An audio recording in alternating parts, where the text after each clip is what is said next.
Good evening बच्चों, आप सभी को स्वागत है एग्जाम फ्लक्स चैनल पर। और आप पढ़ चुके हैं पहला चैप्टर वास्तविक संख्या और आज हम लेकर आए हैं दूसरा चैप्टर बहुपद। पढ़ाने का तरीका तो आप जान रहे हैं, हम पढ़ाते हैं पहले पूरा चैप्टर को डिटेल्स में बताते हैं, एक एक क्वेश्चन नहीं छोड़ते हैं, सारा क्वेश्चन बताते हैं। उसके बाद जो प्रीवियस ईयर क्वेश्चन है और संभावित प्रश्न है वह डालते हैं, उसके बाद दूसरा चैप्टर लाते हैं। तो आज का चैप्टर है आपका बहुपद। एकदम बेसिक से बताऊंगा, जो बच्चा कभी बहुपद नहीं भी पढ़े है 9th में वह भी समझ जाएंगे। बहुपद पहले जानेंगे होता क्या है। बहुपद का इंग्लिश होता है पोलोनिमियल। पोलोनिमियल होता है इसीलिए इसे पी से सूचित किया जाता है, px से लिखा जाता है, समझ गए। तो इसका इंग्लिश शब्द होने के कारण ऐसे होता है। तो पहले बहुपद का हम परिभाषा देखेंगे। तो बहुपद का परिभाषा क्या होता है, जैसे लिखेंगे a0 plus a1 x1 plus a2 x2 dot dot dot dot an xn के रूप का कोई बीजीय व्यंजक या व्यंजक कहेंगे, बीजीय व्यंजक बहुपद कहलाता है यदि कहिए, चाहे जहां कह दीजिए, यदि या चाहे जहां लिख दीजिए, कोई दिक्कत नहीं है। जहां a0 a1 a2 dot dot dot dot an एक वास्तविक संख्या हो, an क्या हो, एक का है, बहुत है तो हम लिखेंगे वास्तविक संख्या हो, कोई भी होना चाहिए, वास्तविक संख्या हो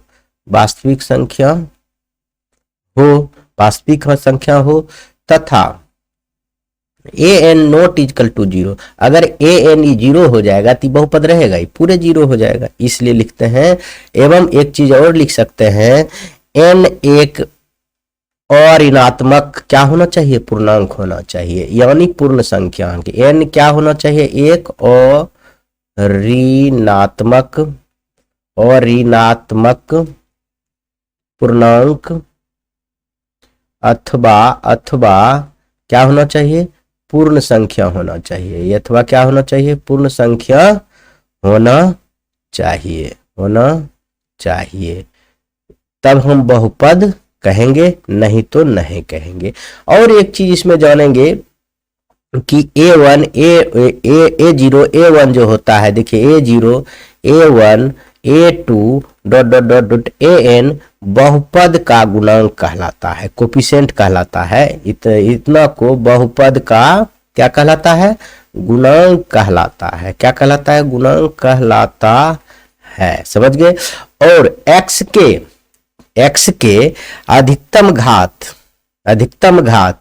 अधिकतम जो होता है ना घात, x के अधिकतम घात, देखिए चर के, यहाँ चर x में बहुपद है, तो चर x में यह अगर बहुपद है तो कहेंगे x के अधिकतम घात क्या कहलाता है, पावर, बहुपद का घात कहलाता है, बहुपद का घात कहलाता है। उम्मीद करता हूँ आप समझ गए होंगे। जैसे फिर से आपको समझाते हैं, लिख रहे थे तो थोड़ा दिक्कत होता है। देखिए a0 plus a1 x1 plus a2 x2 dot dot dot an xn के रूप का कोई बीजीय व्यंजक बहुपद कहलाएगा। जैसे a0 जहां लिखेंगे, जहां लिखे हैं, जहां a0 a1 a2 dot dot dot dash dash dot dot मतलब लगातार जा रहा है 3an तक, वास्तविक संख्या है तथा n नॉट इक्वल टू 0, क्योंकि 0 हो जाएगा तो साफ हो जाएगा। एवं n एक और ऋणात्मक या पूर्णांक संख्या, और ऋणात्मक पूर्णांक, हाँ ठीक है, और ऋणात्मक पूर्णांक अथवा पूर्ण संख्या होना चाहिए। पूर्ण संख्या का मतलब होता है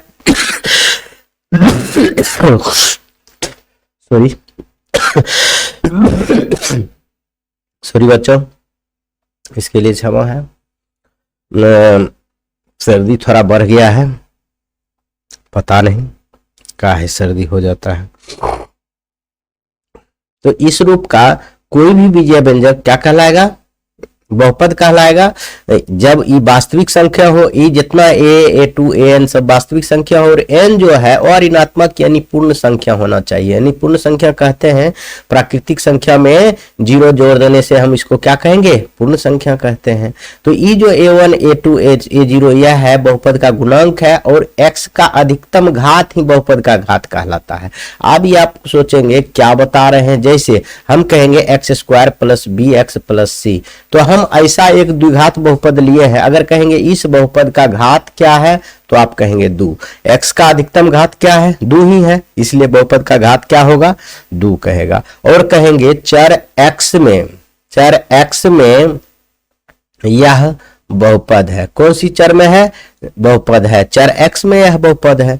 और अब ये सब अगर आप समझ गए हैं तो अब बहुपद होता क्या है यह बताते हैं। बहुपद हम बता दिए, अब बहुपद आपको बताते हैं, आप पहचानिएगा कैसे, क्योंकि आपके परीक्षा में कोनो साल ऐसा नहीं पूछा जाता है कि बहुपद बतावे निम्नलिखित में से कौन सा बहुपद है, कौन सा बहुपद नहीं है। समझ गए, यह आपको जानना बहुत जरूरी है। तो आप जो है आप पढ़ेंगे, पहले आप बताते हैं कि पहचान के नियम कैसे पहचानेंगे। तो बहुपद का अगर परिभाषा दे दिए तो आप पहचान गए। जैसे हम लिखेंगे 2x square plus 6x plus 2, क्या ये बहुपद है, कहिएगा हाँ सर ये बहुपद है। क्यों बहुपद है, क्योंकि 2 6 और 2 ये क्या है, वास्तविक संख्या है, और ये x पर पावर क्या है, और ऋणात्मक है, यानी पूर्ण संख्या है। x पर पावर क्या है, पूर्ण संख्या है, इसलिए हम कहेंगे यह बहुपद है। इसमें बहुपद कहेंगे। अगर देखिए जैसे दूसरा उदाहरण ले लेते हैं, √5x square plus 6x cube plus 6x plus 2, अगर हम ऐसा कहेंगे क्या यह बहुपद है, हाँ है। देखिए इस x का पावर जो है हमेशा पूर्ण संख्या है, पूर्ण संख्या यहाँ 1 है, यहाँ 2 है, यहाँ 3 है, लेकिन यह वास्तविक संख्या है। सब देखिए यह क्या है, वास्तविक संख्या, इसलिए हम इसको भी क्या कहेंगे, बहुपद है। अब आगे देखिए, जैसे 7x square plus √5x plus 7, क्या ये बहुपद है, तो कहेंगे बहुपद नहीं है। क्यों नहीं है, अब समझिए, यह पावर x पर पावर 2 है, लेकिन यहाँ x पावर रूट है, रूट हाफ हो जाता है, मतलब रूट में x है, इसका मतलब हो जाता है x का रूट का मतलब हाफ हो जाता है। तो आप जान रहे हैं अगर रूट में रहे तो यह बहुपद नहीं कहलाता है, क्योंकि हमने परिभाषा में देखा है कि इसका जो घात है n का मान जो हो वह ऋणात्मक पूर्णांक या पूर्ण संख्या होना चाहिए। पूर्ण संख्या होगा तभी हम बहुपद कहेंगे, नहीं तो हम बहुपद नहीं कहेंगे। अब आगे आप समझ रहे हैं तो आप आगे आइए, आगे हम थोड़ा सा जो बता रहे हैं वो आप कॉपी में लिखते जाइए, ये एक तरह थ्योरी का काम करेगा, तभी आप आगे बहुत अच्छा से समझ सकते हैं। क्योंकि आपको टीचर महोदय ने, आपको कोचिंग में, सब जगह यह स्कूल में आपको यही बताया जाएगा कि बहुपद आपके एग्जाम के लिए बहुत बहुत इंपॉर्टेंट है। आपको वह कहेंगे 5 चैप्टर पढ़ लीजिए मैथ में, आपका 100 का 100 बना लीजिएगा, लेकिन वह 5 चैप्टर में से यह भी चैप्टर आपको वह बताएंगे। बहुत छोटा चैप्टर है लेकिन बहुत इंपॉर्टेंट है। तो अब हम बहुपद के बारे में थोड़ा बहुत जान गए हैं, तो अब बहुपद का मानक रूप के बारे में जानेंगे। बहुपद का मानक रूप यह भी आप जानेंगे। मानक, मानव नहीं, मानक रूप। बहुपद का मानक रूप क्या होता है, इंग्लिश में जैसे कहते हैं standard form of a polynomial. Standard form क्या होता है वह हम जानेंगे। तो जैसे कोई भी चर x में बहुपद का x में बहुपद देखिए, कोई बहुपद लेते हैं 2x square plus 6x cube plus 6x5 plus 2x plus 5। अगर हम ऐसा कोई बहुपद लिए, क्या है मानक रूप में है, कहेंगे नहीं है। तो मानक रूप कहते हैं किसको, मानक रूप कहते हैं बहुपद का स्टैंडर्ड फॉर्म, यानी बहुपद का मानक रूप तब हम कहेंगे जब हम, इसका परिभाषा अगर देना है तो दे सकते हैं, चर x में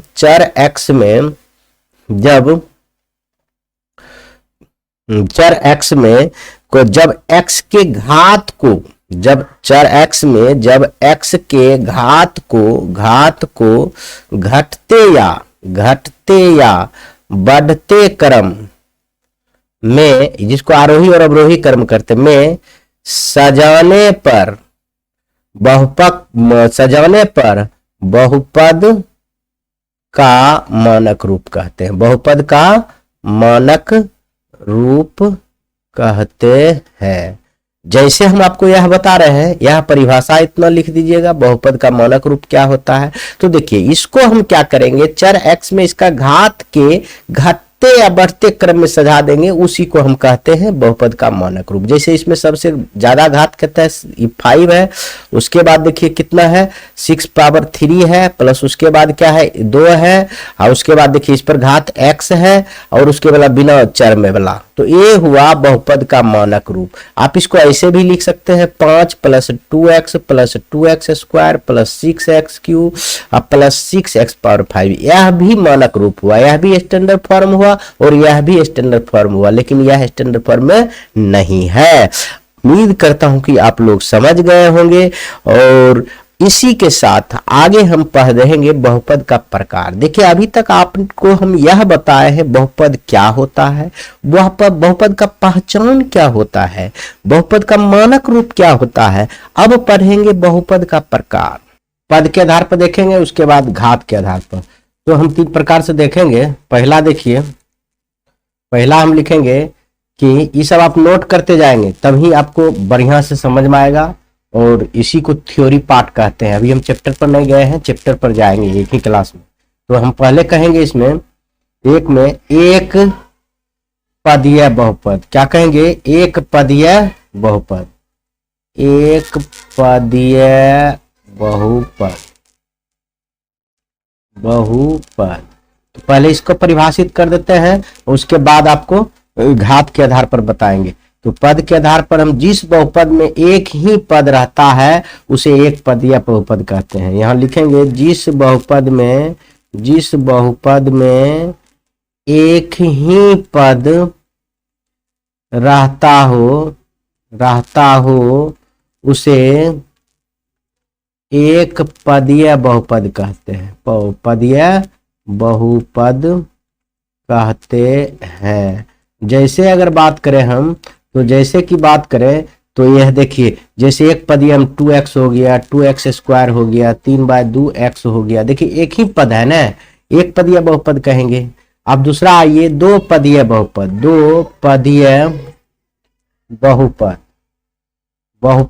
दो पदीय बहुपद में हम देखेंगे इसका परिभाषा कि दो पद वाले बहुपद को दो पदीय बहुपद कहते हैं। दो पद वाले बहुपद को दो पदीय बहुपद कहते हैं।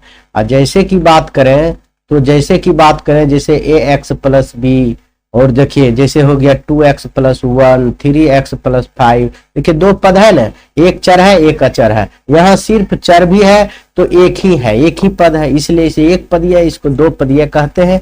आप आइए एक और पद पढ़ेंगे तीसरा में कि 3 पदीय बहुपद। 3 पदीय बहुपद, तो इसमें लिखेंगे जिस 3 पद वाले, चाहे ऐसे जिस बहुपद में 3 पद हो उसे त्रिपदीय बहुपद कहते हैं।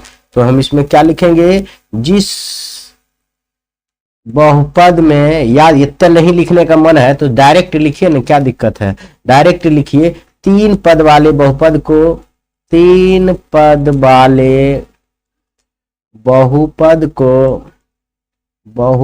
को 3 पदीय बहुपद कहते हैं। 3 पदीय बहुपद कहते हैं। जैसे कि बात करें हम लोग, तो जैसे देखिए कुछ नहीं, 3 पद दे देना है। जैसे 2x स्क्वायर + 7x + 2, ये देखिए द्विघात बहुपद का एक उदाहरण ले लीजिएगा, हो गया। जैसे माँ हो गया। अब इसका कुछ अलग भी होता है, वह भी बता देते हैं। और टाइप का होता है जैसे शून्य बहुपद, जैसे एक लिखेंगे 4 नंबर में हम लिख देते हैं शून्य बहुपद। शून्य बहुपद किसे कहते हैं, हम लिखेंगे जिस बहुपद के सभी गुणांक शून्य हो उसे शून्य बहुपद कहते हैं। यहाँ लिख सकते हैं जिस बहुपद का सभी गुणांक क्या हो, शून्य हो उसे शून्य बहुपद कहते हैं। जैसे कि उदाहरण की बात करें तो इसका सभी गुणांक शून्य होगा। देखिए 0x² प्लस 0x+0 लिख सकते हैं। इसका सभी गुणांक देखिए शून्य है, ABC का मान क्या है, शून्य है, इसे हम शून्य बहुपद कहते हैं। और शून्य बहुपद का अगर घात की बात करें तो असीमित हम कह सकते हैं, अनंत कह सकते हैं। कहिए क्यों? अगर 0x पावर 100 भी लिखिए, चाहे 0x पावर 5 करोड़ भी लिखिए, तो इसका मान तो आपका 0 ही होगा। इसलिए इसका घात जो होता है अनंत होता है। तो एक और देख लेते हैं अगला, जिसको हम लोग कहते हैं अचर बहुपद। 5 नंबर में हम देखेंगे अचर बहुपद किसे कहते हैं। तो बहुत आसान, नाम से ही पता चल रहा है, जिस बहुपद में सिर्फ एक ही पद हो जो सिर्फ वास्तविक संख्या के बराबर हो। जैसे लिख सकते हैं जिस बहुपद में सिर्फ एक ही पद हो जो किसी वास्तविक संख्या के बराबर हो, जो किसी वास्तविक संख्या के बराबर हो, उसे अचर बहुपद कहते हैं। ज्यादा लंबा हो जाएगा इसलिए हम इतना स्पीड में बताए हैं, ऐसा नहीं समझिएगा कि जैसे हम कुछ भी कहेंगे एक पद या बहुपद में थी, अचर बहुपद में 3 हो गया, इसमें चर नहीं है 4 हो गया, यह भी बहुपद है क्योंकि x देखिए 4 पर x पावर 0 लिख सकते हैं, क्योंकि किसी भी पावर पर 0 कितना होता है 1, यानी 4 गुना 1 तो लिख सकते हैं, 1 के बदले में हम 4 पावर x पावर 0 लिख सकते हैं। इसी को हम कहते हैं अचर। जिसमें चर नहीं हो उसे अचर बहुपद, जैसे √3 हो गया, √7 हो गया, ये सब क्या है, अचर बहुपद है। और सबसे इंपॉर्टेंट आप देखेंगे घात के आधार पर। अब क्या देखेंगे, घात के आधार पर, उसके बाद हम चैप्टर पर आएंगे आलेखीय देखने के बाद। तो अब हम पहले देखेंगे बहुपद का प्रकार उठा पद के आधार पर। अब हम देखेंगे बहुपद का प्रकार कौन सी के आधार पर, घात के आधार पर, यानी पावर के आधार, घात के आधार पर। बहुत इंपॉर्टेंट है ये, यह आपको पढ़ना बहुत जरूरी है। पहला देखेंगे एक घातीय बहुपद, ये बहुपद, इसका दूसरा नाम है रेखिक बहुपद। कितना इंपॉर्टेंट है आप देखिए, रेखिक बहुपद। तो इसी को इंग्लिश में कहते हैं लीनियर पॉलिनोमियल। तो इंग्लिश नहीं लिखना है, आप सुन लिए, बहुत काफी है। तो आप लिखेंगे एक घात वाला बहुपद क्या कहलाता है, एक घातीय बहुपद कहलाता है। एक घात वाले बहुपद को एक घातीय या रेखिक बहुपद कहते हैं, जैसे कि बात अगर करेंगे हम, जैसे 2x+1, देखिए इस पर कितना घात है, चर का घात देखेंगे। जैसे हम लिखेंगे 4x, इस पर कितना घात है, देखिए चर पा 1 है। तो एक घातीय बहुपद वैसी बहुपद जिसकी घात 1 हो, एक घात वाले बहुपद को क्या कहते हैं, एक घातीय बहुपद, उसी को रेखिक बहुपद कहते हैं। तो इसका एक समान रूप भी आप याद रखिएगा, एक घातीय बहुपद का समान रूप यानी वो आपको परीक्षा में पूछा जाता है। जैसे px बराबर होगा तो ax+b, जहां यह भी लिख सकते हैं a≠0, इसलिए यह लिखे हैं। अगर यह 0 हो जाएगा तो चर ही नहीं रहेगा, तो एक घातीय बहुपद रहेगा, नहीं रहेगा, समझ गए, तब तो अचर बहुपद हो गया। इसीलिए यह लिखना जरूरी है। लेकिन इसका व्यापक रूप की बात करें तो यही हो गया, एक चर वाले एक घातीय बहुपद का व्यापक रूप क्या हो गया, ax+b। अब हम लोग देखेंगे दो घातीय बहुपद यानी द्विघातीय बहुपद यानी द्विघात बहुपद। इसका बहुत इंपॉर्टेंट यह है, द्विघातीय बहुपद, इसी को आप लोग कहते हैं द्विघात बहुपद। इसी को हम अगर कहना चाहे तो कह सकते हैं द्विघात समीकरण, समझिए, समीकरण। अगला चैप्टर भी पढ़ेंगे द्विघात समीकरण, बहुत इंपॉर्टेंट है। और यह दोनों चैप्टर 5 ही 4 चैप्टर तो पढ़ना है आपको 100 नंबर का स्कोर करने के लिए, ज्यादा नहीं पढ़ना है, 4 से 5 चैप्टर पढ़ लीजिएगा ना हो जाएगा। उसमें से कौन कौन है जान लीजिए, यही है बहुपद, दो चर वाले रैखिक समीकरण, समांतर श्रेणी, और क्या है निर्देशांक ज्यामिति, त्रिकोणमिति और त्रिकोणमिति का अनुप्रयोग। इतना 4 5 6 चैप्टर पढ़ ले रहे हैं तो आपको कहीं कष्ट नहीं होगा, समझ गए, आपका 100 नंबर का बन जाएगा।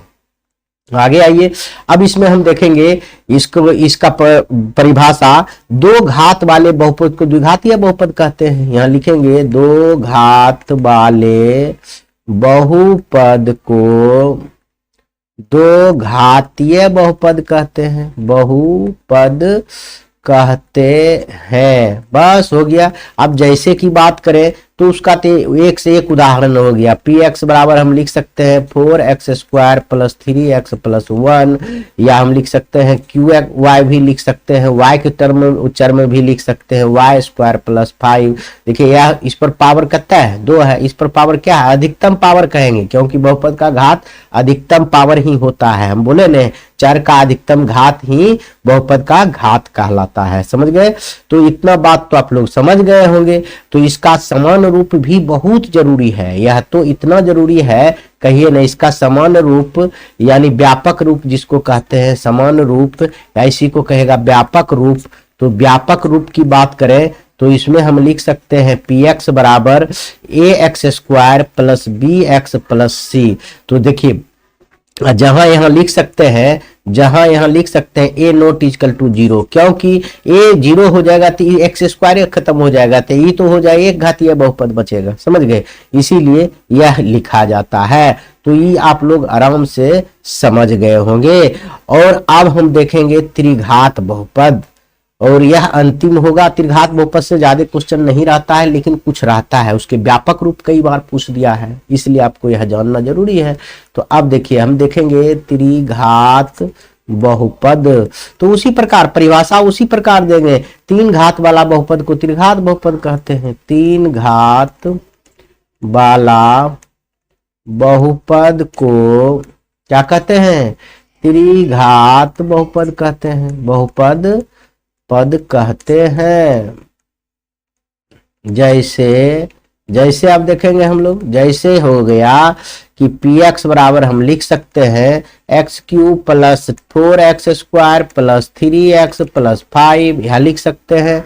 या इसका समान रूप या व्यापक रूप इसका पूछता है ऑब्जेक्टिव में, व्यापक रूप की अगर बात करें तो हम ऐसे लिख सकते हैं, इसका व्यापक पी एक्स बराबर पोलिनोमियल इसको कहते हैं। इसका व्यापक रूप की अगर बात करें तो याद रखिएगा ax³ plus bx² sorry y के चर में नहीं लिखेंगे, वो x² plus cx plus d, जहां यह भी लिख सकते हैं a नॉट इक्वल टू 0। अगर यह 0 हो जाए तो क्यों खत्म हो जाएगा, त्रिघात बहुपद होगा नहीं होगा, हो गया, इतना आसान है। अब इसी के साथ आगे भी कुछ देखेंगे, बहुपद का मान, ये बहुत जरूरी है। बहुपद का मान क्या होता है तो यह बहुत जरूरी है, थोड़ा सा देख लीजिए बहुपद का मान। अब देखिए बहुपद का वैल्यू क्या होता है, वैल्यू ऑफ ए पोलिनोमियल, इसका इंग्लिश होगा वैल्यू ऑफ ए पोलिनोमियल। मान लीजिए अगर कोई बहुपद है, अगर किसी बहुपद है, मान लीजिए 2x प्लस 1, या क्या है रेखिक बहुपद है, दो पदीय बहुपद है। पहला तो एक घात है तो इसको रेखिक बहुपद या एक पदीय बहुपद कहेंगे, और 2 पद है तो द्विपदीय बहुपद कहेंगे। अगर इसका मान की बात करें तो हम ऐसे लिखेंगे, अगर ये px बराबर इतना दिया हुआ है तो हम लिखेंगे px बराबर 0, और x का मान अगर यहाँ निकालना हो तो देखिए क्या होता है। तो यहाँ लिखेंगे कि px की जगह पर 2x प्लस 1 बराबर 0, इधर प्लस है तो उधर क्या हो जाएगा माइनस, और ये गुना है तो इधर क्या होगा भाग, -1/2। यह जो मान है x बराबर -1/2, यह बहुपद 2x प्लस 1 का मान कहलाता है। क्या कहलाएगा, मान कहलाएगा। जिसे क्या कहेंगे, जिसे p यहाँ x की जगह पर क्या सूचित करेंगे, -1/2 से सूचित करेंगे, समझ गए। क्योंकि इतना पर यह बहुपद का मान शून्य हो जाएगा, इतना रखेंगे तो इस बहुपद का मान क्या हो जाएगा, शून्य हो जाएगा। देख लीजिए 2x प्लस 1 है ना, 2 गुना -1/2 प्लस 1। अब देखिए माइनस माइनस कट गया, प्लस माइनस क्या है 1 + 1, तो ये घट जाएगा, जीरो बेन हो जाएगा। तो इसीलिए इसको मान कहते हैं, इसी को आगे हम शून्यक भी कहेंगे। समझ गए, बहुपद के मान को ही बहुपद के शून्यक भी कहेंगे। और सबसे इंपॉर्टेंट इसमें बात यह होगा, देखिए बहुपद के शून्यक किसका किसका शून्यक कितना होता है यह जानना जरूरी है। यह एक लाइन में हम आपको बता देते हैं। जैसे हम आपको बताए थे रेखिक बहुपद बताए हैं जिस पर घात 1 हो। जैसे इसका व्यापक रूप की बात ax + b है। एक बताए थे द्विघात बहुपद, बताए हैं कि नहीं बताए हैं बहुपद। और एक बताए थे आपको ax² + bx + c। तो एक बताए हैं त्रिघात बहुपद, इसका भी व्यापक रूप लिख देते हैं ax³ + bx + cx + cx² + d। तो देखिए यह सब का व्यापक रूप है। तो अब कहेगा इसका शून्य सॉरी, अब कहेगा इसका शून्यक रेखिक बहुपद यह है, तो इसका शून्यक कितना होगा, तो कहिएगा आप 1। द्विघात बहुपद का जितना पावर है उतना शून्यक होगा। द्विघात बहुपद का शून्यक कहेगा तो 2, त्रिघात बहुपद का शून्यक कहेगा 3। तो आप तो यह समझ गए होंगे इसको किस प्रकार से शून्यक कहा जाता है और शून्यक निकाला जाता है। अभी हम निकाल के दिखाएंगे, अगला आगे जाइए। अभी तो हम आपको बता रहे हैं, इससे यह आप अभी तत्काल आप इतना याद रखिए, रेखिक बहुपद का कितना मान होगा, x का 1 होगा, इसका x का मान 2 होगा, इसका x का मान 3 निकलेगा। वही चीज x का मान कहिए या कहिए शून्यक। शून्यक इसीलिए कहा जाता है, इस पर वह मान रखेंगे ना x का, यह शून्य हो जाएगा। यह क्या हो जाएगा, बहुपद शून्य हो जाएगा। तो अब हम सबसे इंपॉर्टेंट पढ़ेंगे क्या है, अब चैप्टर में आपका है बहुपद के शून्यक का ज्यामितीय रूप। बहुपद निकालने का जो शून्यक होता है, बहुपद के जो शून्यक या बहुपद के जो मान होता है उसका ज्यामितीय अर्थ क्या होता है, यह सबसे इंपॉर्टेंट है। और यह पढ़िए तभी आपका पहला चैप्टर जो बन पाएगा, नहीं तो नहीं। बहुपद के शून्यकों का ज्यामितीय अर्थ, यह जानना बहुत जरूरी है। तो इसमें हम एक चीज मानते हैं, ज्यामितीय अर्थ में क्या मानेंगे, एक चीज हम मान लेते हैं कि एक क्वेश्चन लेते हैं px = 2x - 4, यह मान लिए। अब यह माने हैं, तो अब देखिए इसको ज्यामितीय अर्थ में तो x अक्ष y अक्ष दोनों होता है, तो इसमें मानना पड़ेगा। तो पहले हम लिखेंगे माना कि y = 2x - 4, मान सकते हैं। तो अब इसमें x = 0 पर हम रख सकते हैं, x बराबर क्या रख सकते हैं 0 पर। इस पर मान निकालेंगे, मान निकालेंगे तभी ना हो पाएगा। तो x बराबर हम क्या लिखेंगे 0 पर। तो देखिए y बराबर क्या हो जाएगा, x बराबर 0 होगा तो 0 हो जाएगा, तो y बराबर -4 हो जाएगा। हो जाएगा कि नहीं हो जाएगा, आराम से हो जाएगा, क्योंकि आप हल कर सकते हैं। तो y बराबर क्या हो जाएगा, देखिए 2 गुना 0 - 4, तो 0, तो यानी 0 - 4 यानी क्या हो जाएगा -4, क्या हो जाएगा -4 हो जाएगा। आगे आइए एक और मान निकाल लेते हैं, 2 और मान लिखे x बराबर, यहाँ पर भी लिख सकते हैं, चाहे रखने पर इतना पर x बराबर 0 रखने पर लिखिएगा तो y का मान आ जाएगा। अब लिखेंगे x बराबर 2 रखने पर, चाहे x बराबर क्या रख दें 1 रखने पर रख दीजिए, 1 रखने पर या 1 रखने पर, तो x बराबर 1 रखिएगा तो क्या हो जाएगा 2 गुना 1, देखिए x यहाँ पर 1 है, 1 रख दिए -4 यानी 2 - 4 यानी -2 हो जाएगा। और एक ज्यामितीय अर्थ निकाल लेते हैं, कहां पर निकाल लें, यहाँ पर निकाल लेते हैं, वहां डब्बा बना देंगे। वो यहाँ पर क्या करते हैं, एक डब्बा बना देते हैं जिससे आपको ज्यामितीय अर्थ इसको बताना है। जैसे x हो गया y हो गया। तो सुनिए इसमें क्या करेंगे हम, इसमें आप मान रख लेते हैं x बराबर 2 पर, x बराबर 2 पर, तो क्या हो जाएगा बताइए, x बराबर 2 पर रखेंगे तो हो जाएगा y बराबर क्या हो जाएगा 2 गुना 2 - 4 यानी कितना हो जाएगा, देखिए तो 2 दूना 4 -4 यानी 0 हो जाएगा। अब सब मान यहाँ बैठाइए, x का मान यदि 0 रखे हैं तो y का मान कितना आ गया बताइए -4 आ गया। अगर x का मान 1 रखे हैं तो y का मान -2 आ गया। अगर x का मान 2 रखे हैं तो इसका मान क्या आ गया 0 आ गया। इतना तो आ गया। अब आलेख हम लोग बनाएंगे, इसको आलेख पर ले चलते हैं कहीं, समझ गए, इसको हम लोग आलेख पर ले चलेंगे। नया सेट में आलेख वाला निकाल लेते हैं, थोड़ा सा आलेख इधर है भाई, लेख नहीं है इसमें, ज्यामितीय अर्थ इसमें हो सकता है, नहीं है, कोई दिक्कत नहीं, नहीं है तो बना दिया जाएगा, छोड़िए कोई दिक्कत नहीं, बना दिया जाएगा, बना ही देते हैं। आप भी क्या सोचिएगा नहीं बना है, एगो बना दे रहे हैं, जैसे ये ले आए हैं आपका, ये यहाँ पर एडजस्ट कर दे रहे हैं और बनाइए, यहाँ आपको बना दे रहे हैं एगो सुंदर से, देखिए इसको लाइन को उजला कर लीजिए, हो गया ना, एक लाइन ऐसे लीजिए और एक लाइन ऐसे लीजिए, मौखिक रूप से हम बता दे रहे हैं। अब उसके बाद देखिए यह हो गया मूल बिंदु, इधर होता है प्लस में, ये बराबर आपको लेना है, ये 2 3 4, इधर भी बराबर ही लेना है माइनस में, -2 -3 -4, ये होता है एक्स डैश, ये होता है एक्स होता है, ये होता है वाई, ये होता है वाई डैश, तो इधर आएगा माइनस में, ऊपर जाएगा प्लस में, लेकिन आप यह सबका गैप बराबर होना चाहिए, तब आपको आलेख बढ़िया से बनेगा, नहीं तो बनेगा, ऊपर प्लस होता है। तो अब देखिए इसमें क्या करना है, इसका मान देखेंगे, देखिए इसका 0 है -4, एक्स में 0 कहाँ होता है, तो बोलिए इसमें होता है, वाई एक्स पर एक्स का मान 0 होता है, तो -4 कहाँ है बताइए, -4 कहाँ है, यहाँ पर है, तो यहाँ लिखेंगे 0 -4 हो गया। आगे आइए, उस दूसरा है 1 और -2, एक्स में 1 प्लस में है, इसका -2, तो यहाँ हो जाएगा इसका मतलब, तो क्या हो जाएगा 1 -2, उसके बाद क्या है 2 0, वाई का मान 0 यहाँ हो जाएगा 2 0। तो देखिए अब अगर आलेख खींचेंगे तो देखिए सीधा होगा, क्या होगा, सीधी खिंचाएगा, ऐसे खींचेंगे आराम से, देखिए सीधा खिंचा रहा है ना, आराम से खिंचाएगा, यह बिंदु थोड़ा इधर आएगा और हम उधर बना दिए, आप अगर ऐसे खींचिएगा तो यहाँ पर आएगा, समझिए आलेख पर खींचिएगा तो यहाँ पर आएगा।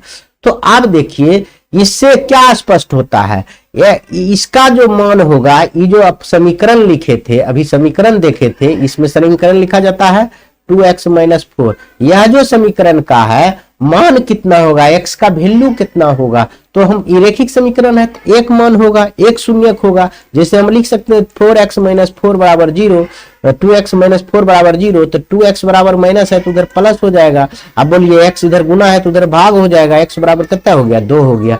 अब देखिए यहां भी x अक्ष को कहां पर काटता है, +2 पर, तो x का मान कितना आया 2 आया, ये हुआ क्या हो गया, बहुपद के शून्यक का ज्यामितीय रूप, यानी हम कह सकते हैं x अक्ष को जितना बार काटेगी कोई रेखा उतना हल होगा, उतना शून्यक होगा उसका, यानी रेखिक समीकरण है तो 100% एक अक्ष को एक ही बार काटेगा और जहां कटेगा वही हल होगा। देखिए ऐसे बनाए हैं तब पर भी 2 आंसर आया, और ये 2 एक्स अक्ष पर कहां पर काटा है, +2 पर काटा है, तो 2 ही आंसर आएगा, हमेशा यही आएगा, ऐसा नहीं है कि दूसरा आएगा, जब ऐसा आप बनाएंगे तब। तो अब देखिए अगर हम द्विघात समीकरण के भी अब ज्यामितीय अर्थ आपको समझा दें तो आराम से आपको समझ में आ जाएगा, लेकिन आप इतना भी याद रखिए एक्स अक्ष को जितना बार कोई रेखा काटता है उतना ही शून्यक होता है। उसी प्रकार हम अगर अपना चैप्टर के पास जाएं तो देखिए कितना आसान है, हम आपके चैप्टर का क्वेश्चन टाइप कर लिए हैं और देखिए बता रहे हैं पहला चैप्टर 2.1 का पहला चैप्टर अब स्टार्ट होगा, और यह क्या है देखिए, किसी बहुपद px के लिए y बराबर px का ग्राफ नीचे दिए गए हैं, अभी माने थे y बराबर px का ग्राफ नीचे आकृति में दिया गया है, प्रत्येक स्थिति में px के शून्यक की संख्या ज्ञात कीजिए। तो अब सुनिए px के शून्यक की संख्या हम तभी ज्ञात कर पाएंगे, देखेंगे x अक्ष को कितना बार काट रहा है तो उतना शून्यक होगा। तो देखिए यहां देखिए इसमें y अक्ष है, ये x अक्ष है, क्या ये 1 नंबर सवाल में x अक्ष को काट रही है, काट रही है, आप बताइए, नहीं काट रही है, कहीं नहीं काट रही है, देखिए काट रहा है, ये यहाँ रेखा है, ये एक्स अक्ष है, नहीं काट रहा है, तो इसमें शून्यकों की संख्या क्या होगी, 0 होगी, क्या होगी 0 होगी इसका आंसर। इसमें देखिए यह रेखा है, इसमें एक्स अक्ष को कितना बार काट रहा है, 1 बार, इसमें शून्यकों की संख्या 1 होगा, यानी कैसी समीकरण का ये आलेख है, ज्यामितीय निरूपण है, तो ये कहेंगे हम एक घातीय समीकरण के यानी दो पदीय बहुपद की उदाहरण है। तो इसमें देखिए कितना बार काट रहा है एक्स अक्ष को, इसको सिर्फ देखना है। एक्स अक्ष को देखिए एक बार काट रहा है, दो बार काट रहा है, तीन बार काट रहा है। तो इसमें हम कहेंगे शून्यकों की संख्या कितना होगा, शून्यकों की संख्या की बात करें हम तो इसमें 3 होगा, क्योंकि एक्स अक्ष के कितना बार काट रहा है, 3 बार काट रहा है। अब यहाँ देखिए इस क्वेश्चन में चौथा नंबर सवाल में एक्स अक्ष को एक यहाँ काट रहा है, एक यहाँ काट रहा है, कितना बार काट रहा है, 2, तो शून्यकों की संख्या 2 हो गया। अब इसमें देखिए शून्यकों की संख्या कितना होगा, एक बार, 2 बार, 3 बार, 4 बार काट रहा है, तो इसमें शून्यकों की संख्या 4 हो जाएगा। अब इसमें देखिए कितना होगा, एक बार, 2 बार, 3 बार, इसमें शून्यकों की संख्या 3 हो जाएगा। इसी प्रकार से यह चैप्टर में एक ही सवाल था और सिर्फ बताना था इसमें शून्यकों की संख्या कितना होगा। इसी के साथ ही चैप्टर आपको समाप्त हो जाता है। अब हम अगले चैप्टर पर जाएंगे, इसके लिए अगला वीडियो का इंतजार कीजिए, नहीं तो बहुत लंबा वीडियो हो जाएगा। इसी के साथ वीडियो समाप्त करता हूं। जय हिंद। प्लीज चैनल को सब्सक्राइब, लाइक एवं शेयर करना ना भूले, क्योंकि आपके लिए इतना मेहनत करते हैं तो आप तो अपने दोस्तों के साथ तो जरूर शेयर करेंगे।